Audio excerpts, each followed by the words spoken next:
괜찮아. 괜찮아요. 괜찮아. Aku hanya memikirkan satu peraturan penting. Kenapa kau lakukan hari ini kalau kau bisa melakukannya besok? Hahaha.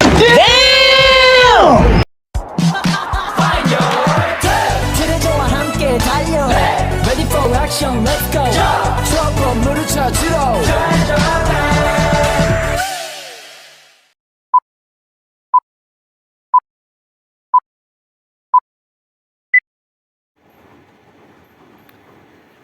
Yang pertama dibahas adalah teori belajar konstruktivisme merupakan suatu pendekatan dalam bidang pendidikan yang menekankan peran aktif peserta didik dalam membangun pengetahuan dan pemahaman mereka. Konstruktivisme menolak pandangan tradisional bahwa pengetahuan dapat disampaikan secara langsung dari guru kepada siswa dan lebih mengutamakan proses konstruksi pengetahuan oleh peserta didik melalui pengalaman belajar yang bermakna. Sejarah teori belajar konstruktivisme mencakup kontribusi dari beberapa ahli yang berperan dalam pengembangan dan pemahaman konsep ini.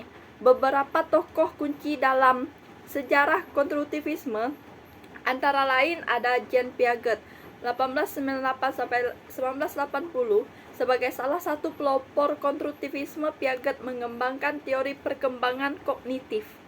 Yang kedua ada Jerome Bruner 1915 sampai 2016, merupakan salah satu di antara yang berkontribusi dalam teori konstruktivisme. Bruner memberikan kontribusi signifikan terhadap konstruktivisme melalui teori tentang pembelajaran berbasis konsep.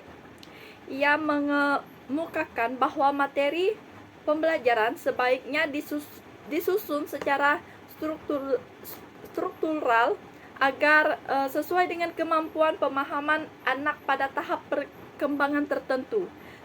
Selanjutnya ada dari David Ausubel 1918 sampai 2008, juga merupakan satu di antara ahli yang berkontribusi dalam teori konstruktivisme. Ausubel mengembangkan teori pembelajaran konsep yang telah menekankan pentingnya mengaitkan konsep baru dengan pengetahuan yang sudah dimiliki oleh peserta didik. Proses ini juga disebut sebagai pembelajaran memuat atau pembelajaran penerimaan. Paradigma konstruktivisme dalam pembelajaran. Dalam konteks pendidikan, konstruktivisme telah menjadi fondasi filosofis yang mengubah perspektif kita terhadap proses pembelajaran. Berbeda dengan pandangan konvensional yang menganggap pembelajaran sebagai transfer informasi dari guru ke siswa, konstruktivisme menggambarkan pembelajaran sebagai perjalanan dinamis di mana siswa secara aktif membangun pengetahuan mereka melalui pengalaman langsung, refleksi, dan interaksi sosial. Sejalan dengan pendapat A. Nur Rahman 2019 yang menyatakan bahwa konstruktivisme adalah tanggapan terhadap pengembangan harapan baru dalam proses pembelajaran yang menekankan peran aktif peserta didik dalam merancang dan menginisiasi kegiatan belajar mereka sendiri. Yang kedua ada Driscoll tahun 2000 menjelaskan bahwa dalam teori konstruktivisme, pengetahuan hanya bisa ada di dalam pikiran manusia, dan hal itu tidak harus sesuai dengan realitas dunia nyata. Peserta didik akan terus berusaha memperoleh model mental pribadi mereka tentang dunia nyata dan persepsi mereka tentang dunia itu. Menurut Jonasson tahun 1994, konstruktivisme juga sering disalahartikan sebagai teori pembelajaran yang memaksa peserta didik untuk menemukan kembali sebuah roda. Nyatanya, konstruktivisme ini memanfaatkan dan memicu keingintahuan bawaan peserta didik tentang dunia dan bagaimana segala sesuatunya bekerja. Peserta didik tidak menemukan kembali roda, melainkan memahami bagaimana roda berputar dan berfungsi.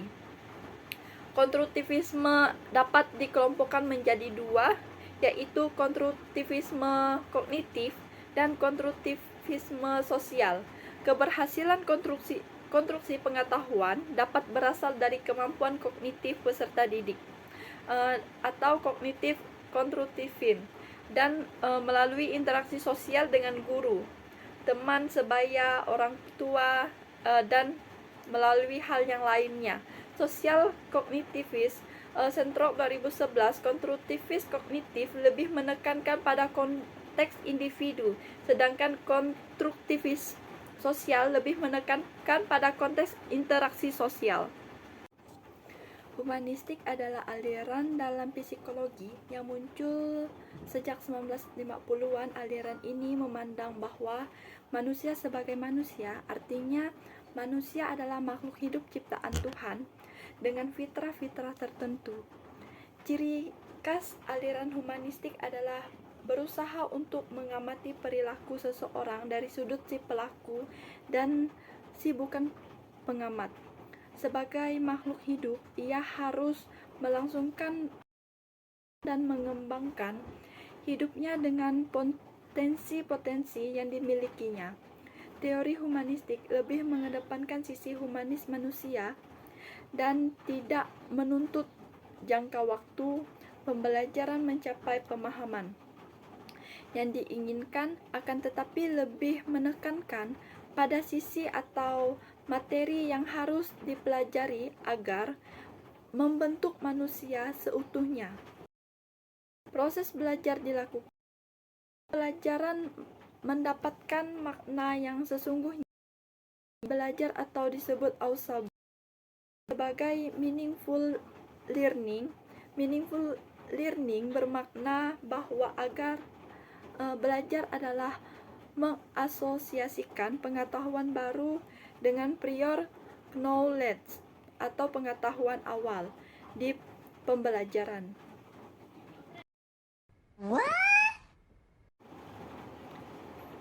Ada yang B, tokoh-tokoh dalam teori pembelajaran humanistik. Yang pertama ada Abraham Arnold Maslow 1908 sampai 1970. Maslow berpendapat bahwa manusia memiliki hierarki kebutuhan yang dimulai dari kebutuhan jasmania yang paling asasi sampai dengan kebutuhan tertinggi, yakni kebutuhan estetis. Kebutuhan jasmania seperti makan, tidur, dan menuntut banyak sekali untuk dipuaskan.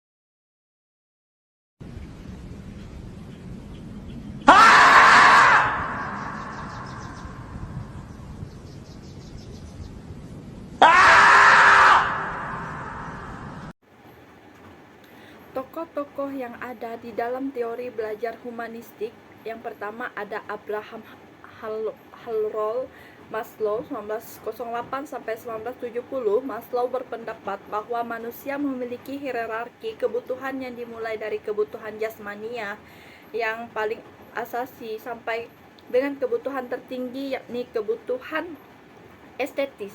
Kebutuhan jasmania seperti makan, minum, dan tidur menuntut sekali untuk dipuaskan. Apabila kebutuhan ini terpuaskan, maka muncullah keamanan seperti kebutuhan kesehatan dan kebutuhan terhindar dari bahaya dan bencana.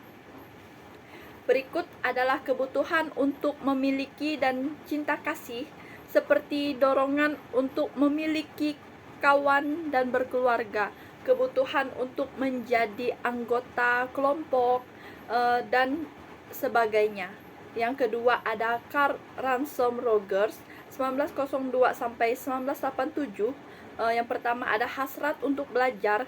Di dalam kelas yang humanistik, para peserta didik diberi kesempatan dan kebebasan untuk memuaskan dorongan ingin tahunya, untuk memenuhi minat dan menemukan apa yang penting dan berarti tentang dunia dan sekitarnya. Yang kedua ada belajar yang berarti belajar adalah akan mempunyai arti atau makna jika apa yang dipelajari relevan dengan kebutuhan dan maksud peserta didik. Hal ini berarti ia akan belajar dengan cepat apabila yang dipelajarinya mempunyai arti baginya. Yang ketiga adalah belajar tanpa ancaman. Belajar mudah dilakukan dan hasilnya dapat disimpan dengan baik, berlangsung dalam lingkungan yang bebas ancaman. Proses belajar akan lancar manakala peserta didik dapat menguji kemampuannya, dapat mencoba pengalaman-pengalaman baru atau membuat kesalahan-kesalahan tanpa mendapat ancaman yang biasanya dapat menyinggung peserta perasaan. Yang keempat ada belajar atau atas inisiatif sendiri. Belajar atas inisiatif sendiri juga mengajarkan peserta didik menjadi pribadi yang bebas, tidak bergantungan, dan percaya pada diri sendiri. Apabila peserta didik belajar atas inisiatif sendiri, akan memiliki kesempatan untuk menimbang-nimbang dan membuat kepuasan, menentukan pilihan dan melakukan penilaian. Yang ada untuk belajar untuk perubahan prinsip. Terakhir yang dikemukakan oleh Rogers ialah bahwa belajar yang paling bermanfaat ialah belajar tentang proses belajar.